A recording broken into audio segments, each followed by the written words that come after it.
एक बार गांव में एक पेड़ के नीचे शारदा बैठी होती है और उसके पति प्रसाद वहां पे आते हैं। शारदा, यहाँ क्यों बैठी हो? कंजूस बहू के लिए और क्या। सासू माँ हमेशा पंखे के नीचे क्यों बैठती है ये जरा बताइए।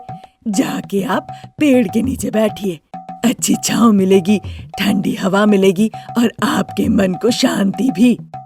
हो हमारी कंजूस बहू पंखा टीवी ये सब ना चला के बिजली का बिल बचा रही है। पता नहीं क्या बचा रही है। दिवाली का त्योहार आ रहा है, पता नहीं वो दिवाली कैसे मनाएगी।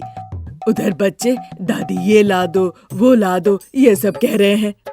बहू ये सब कर तो रही है, पर पता नहीं क्यों ऐसे कंजूसी करके पता नहीं क्या बदलाव आएगा। इस तरह दोनों सोचते हैं, फिर घर लौट जाते हैं। एक दिन शारदा, प्रसाद और रमेश तीनों सर पे बड़े बड़े पत्थर लेके हांफते हुए घर लौट आते हैं। उन्हें देखकर कंजूस बहुरानी कहती है, जैसे कि मैंने कहा आप लोग तीनों बड़े बड़े पत्थर लेकर घर लौट आए, देखकर मैं बहुत खुश हुई। अब ऐसे ही उन्हें अलग अलग हॉल में रख के खुश कीजिए। अनामिका के कहे मुताबिक वो पत्थर को ले जाकर हॉल में अलग अलग जगह पे रख देते हैं। फिर जब हॉल में गए तो देखा कहीं पे भी सोफा सेट नहीं है। तीनों बड़े आश्चर्य होकर देखने लगे। अरे बहू, यहाँ पे सोफा सेट था ना, कहाँ गया? एक हफ्ते पहले जो रद्दी कागज उठाया था ना, उन रद्दी कागज से सोफे को अच्छे से बांध के मैंने दूसरे कमरे में रख दिया है। पर क्यों बहू? अरे पिताजी, आप नहीं समझे, आपकी कंजूस बहू कितनी स्मार्ट है। क्या कह रहे हो बेटा, जरा साफ साफ बताओ। और क्या जी, अगर हम सोफे पे बैठते हैं तो सोफा गंदा होगा, फिर बदलवाना पड़ेगा, इसीलिए वो पत्थर मंगवाई है। बैठने पे भी गंदा नहीं होगा और चेयर खरीदने के लिए पैसे भी खर्च नहीं करने पड़ेंगे। अरे वाह सासू माँ, मेरी बात तो बिना कहे हुए आप बिल्कुल समझ गई। इतना कहकर अनामिका खुशी खुशी वहाँ से चली जाती है। एक दिन हरीश और भव्या स्कूल बैग लेकर अनामिका के पास जाते हैं, जब वो नाश्ता परोस रही होती है। माँ, आज तो कम से कम तुम सब्जी दे दो, हर दिन तुम बस हमें चावल ही देती हो। मैं भी चाहती हूँ सब्जी बनाना बेटा, पर क्या करूँ? चाहे कितना भी सुबह सुबह उठ के मैं खाना पकाना शुरू कर दूँ, पर पता नहीं क्यों मैं सब्जी बना ही नहीं पाती हूँ। ऐसा करना है, ये बात तो तुम्हें पहले से सोचना होगा माँ, पर असल में करने का आपका मन ही नहीं होता। रोज हम दोस्तों से सब्जी मांगते हैं, वो हमें अजीब से देखते हैं, कहते हैं कि तुम्हारी माँ कंजूस है। अगर वो ऐसा करते हैं तो हम जाके सबक सिखाएंगे। पर तुम लोग एक काम करना, तुम अपना चावल उन्हें देना और बदले में उनसे कहना सब्जी देने के लिए। कहकर वो टिफिन बॉक्स में बच्चों को चावल भर के दे देती है। अब चूंकि बच्चों के पास और कोई चारा नहीं था, इसीलिए वो दुखी होकर चुपचाप स्कूल चले जाते हैं।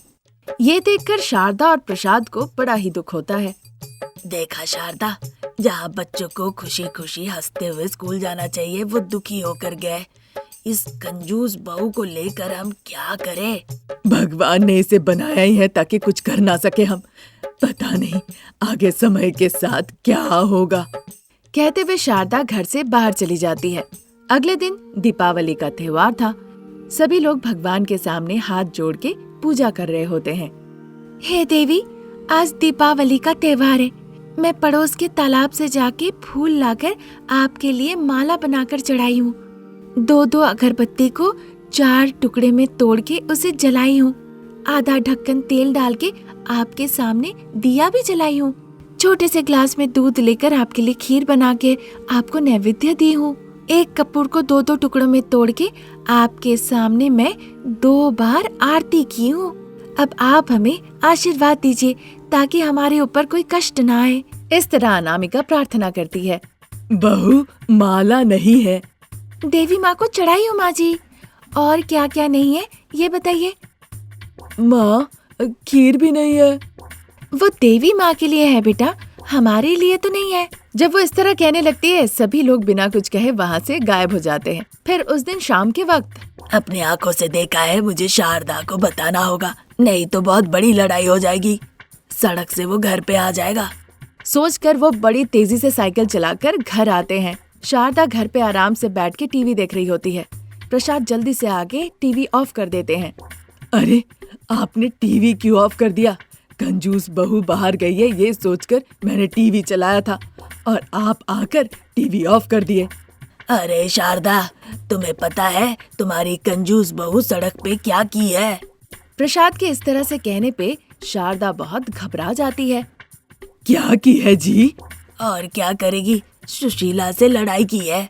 खेत का काम खत्म करके साइकिल लेके लौट आ रहा था तो एक जगह देखा अनामिका और सुशीला लड़ रही है, एक दूसरे का बाल पकड़ के खींच रही है। जाओ शारदा जाओ, नहीं तो पता नहीं क्या हो जाएगा। ये सुनकर देर न करते हुए शारदा भागते भागते उस जगह पे जाती है जहाँ पे अनामिका और सुशीला झोटा झोटी पकड़ के मारपीट कर रही होती है। उन्हें देखकर, क्या हो गया, तुम लोग लड़ाई बंद करो, कहकर वो उन दोनों के बीच में चली जाती है। अनामिका और सुशीला शारदा को एक लात मारती है। शारदा रास्ते के ऊपर गोबर पे जाके सीधा गिरती है। हाय रे मेरी किस्मत, मैं इन दोनों को बोली कि तुम लोग लड़ो नहीं और उल्टा इन्होंने मुझे ही पीट दिया। इस तरह से शारदा कहती है।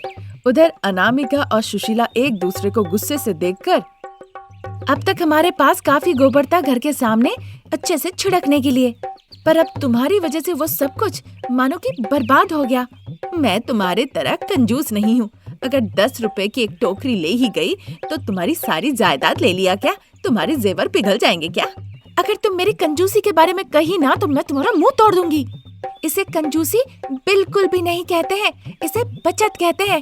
त्योहार है, आंगन में अच्छे से गोबर का पानी छिड़क के उस पे अच्छा सा रंगोली बनाएंगे और फिर वहाँ पे पटाखे फोड़ेंगे। तुम्हारी दोनों आंखों से देखकर ये समझ में नहीं आता? हाँ हाँ, बचत भी तो कर रही हो, उस बारे में भी कहो, कहकर सुशीला वहाँ से गुस्से से चली जाती है। फिर अनामिका देखती है सासू माँ को जो गोबर में गिरी हुई थी। अरे रे माँ जी, आप इस हालत में घर मत आइएगा। ये गोबर का बदबू हटाने के लिए कम से कम 2-3 बाल्टी पानी चाहिए।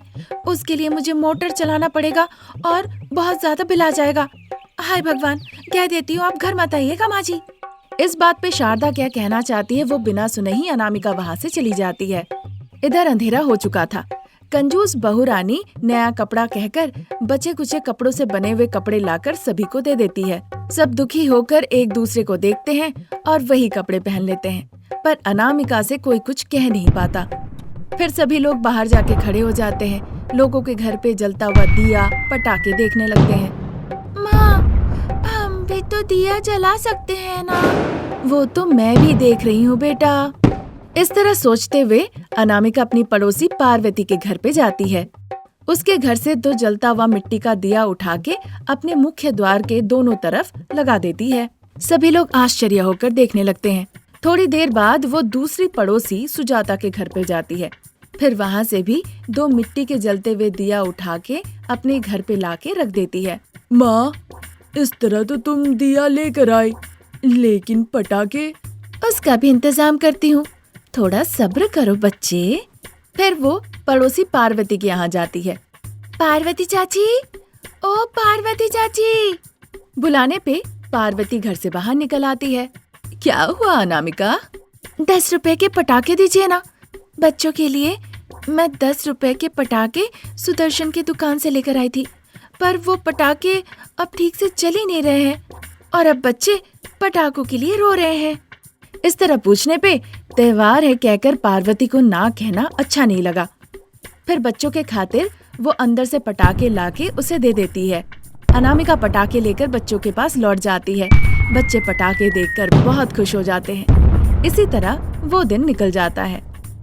अगले दिन सूरज उगने से पहले अनामिका उठ जाती है और एक बड़ा सा पॉली बैग लेकर वो रास्ते से जाने लगती है। जो पटाखे नहीं फूटे थे वो सारे एक एक करके चुन के रास्ते से उठा के वो उस बैग में भर लेती है।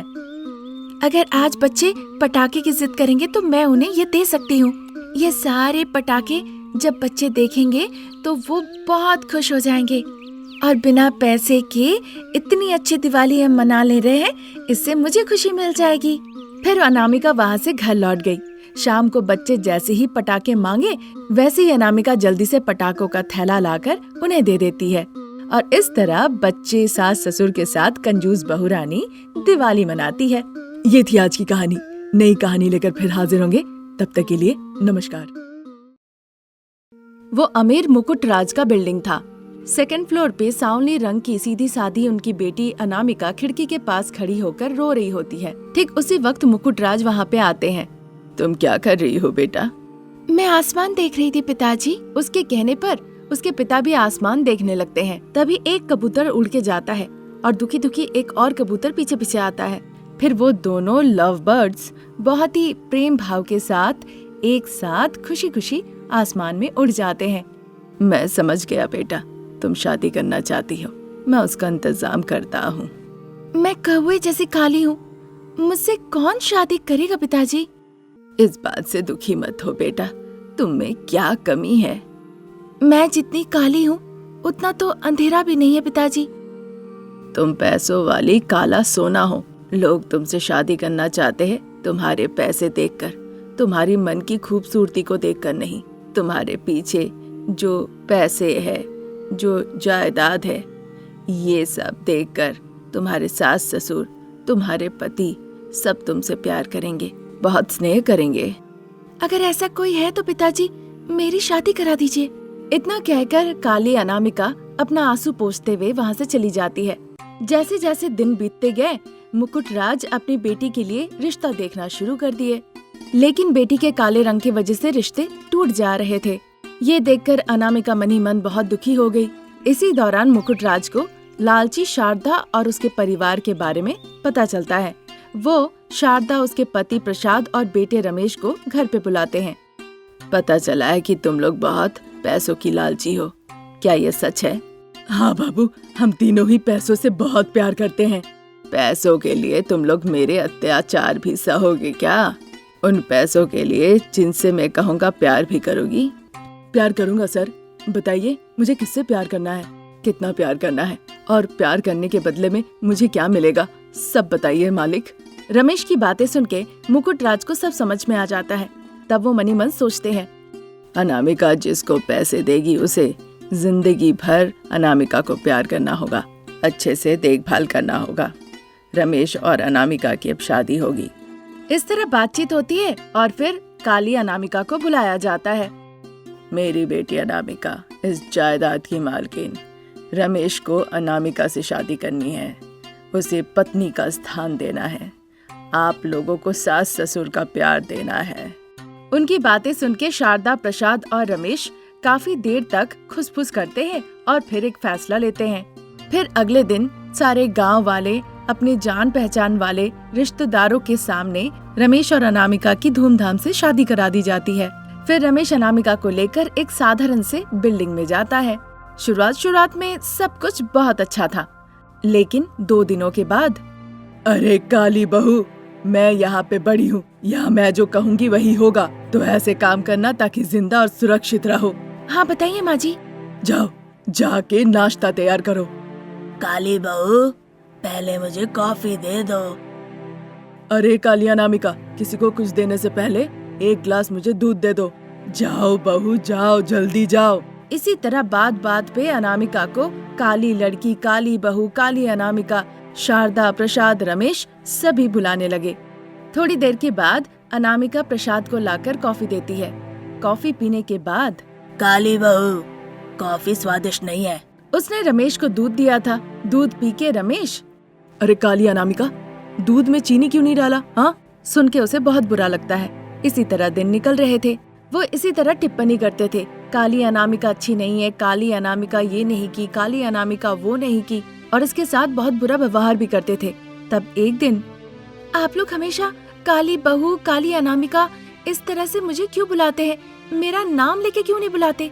तो तुम क्या करोगी? हाँ, अगर आप लोग काली लड़की, काली बहू, काली अनामिका नहीं बुलाएंगे तो मैं पैसे दूंगी। बस आप लोग मुझे अनामिका कहकर बुलाइए।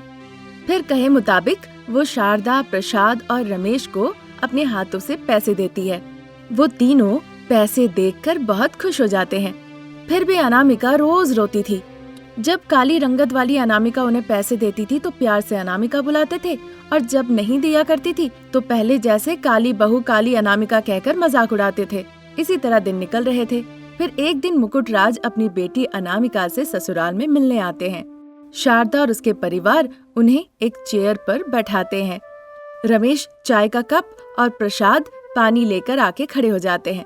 देखकर मुकुटराज बहुत खुश हो जाते हैं। वो अनामिका को जायदाद के सारे कागज दे देते हैं। बेटा अनामिका, मैंने सारी संपत्ति तुम्हारे नाम कर दी है। अब मैं काशी जाना चाहता हूँ। इतना कहकर वहाँ से वो चले जाते हैं।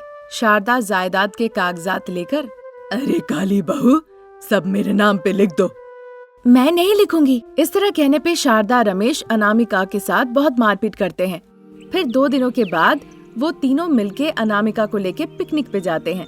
फिर वो सभी लोग पेड़ के नीचे बैठ के प्यार से बातचीत करने लगते हैं। वो जो खाना लेकर आए थे वो अनामिका को देते हैं। अनामिका इस बात से बहुत खुश होती है। अगर हर दिन सभी लोग इतने प्यार जतन से रहें तो कितना अच्छा लगेगा, है ना? इस तरह सोचकर अनामिका बहुत खुश हो रही थी। तभी शारदा उसे रेत के दलदल के पास लाकर कहने लगती है, देखो बहू, ये बालू का दलदल है। अंदर गई तो बाहर नहीं निकल पाओगी। जल्दी से पूरी जायदाद मेरे नाम पे लिख दो, नहीं तो मेरा नाम भी शारदा है, छोड़ूंगी नहीं। नहीं लिखूंगी माँ जी। इस बात से शारदा को बड़ा गुस्सा आता है और वो अनामिका को धकेलने की कोशिश करती है, पर अनामिका चालाकी से बच जाती है और शारदा ही गिर जाती है। ये देखकर अनामिका प्रसाद और रमेश को जाकर पूरी बात खुल के बताती है, पर वो दोनों ही शारदा को बचाने की कोशिश ना करके वहाँ से भाग निकलते हैं। मुझे बचा लो बहू। इस तरह से जब वो विनती करती है, अनामिका चारों तरफ देखती है। उसे थोड़ी दूर में एक रस्सी पड़ा हुआ दिखता है।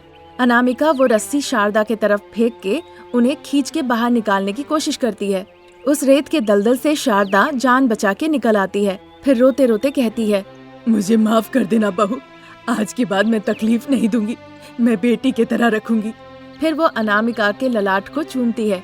ध्यान रखती है कि प्रसाद और रमेश उससे कुछ ना कहे और रमेश और प्रसाद से ही वो घर का सारा काम काज भी करवाती है। ये थी आज की कहानी। नई कहानी लेकर हम फिर हाजिर होंगे। नमस्कार।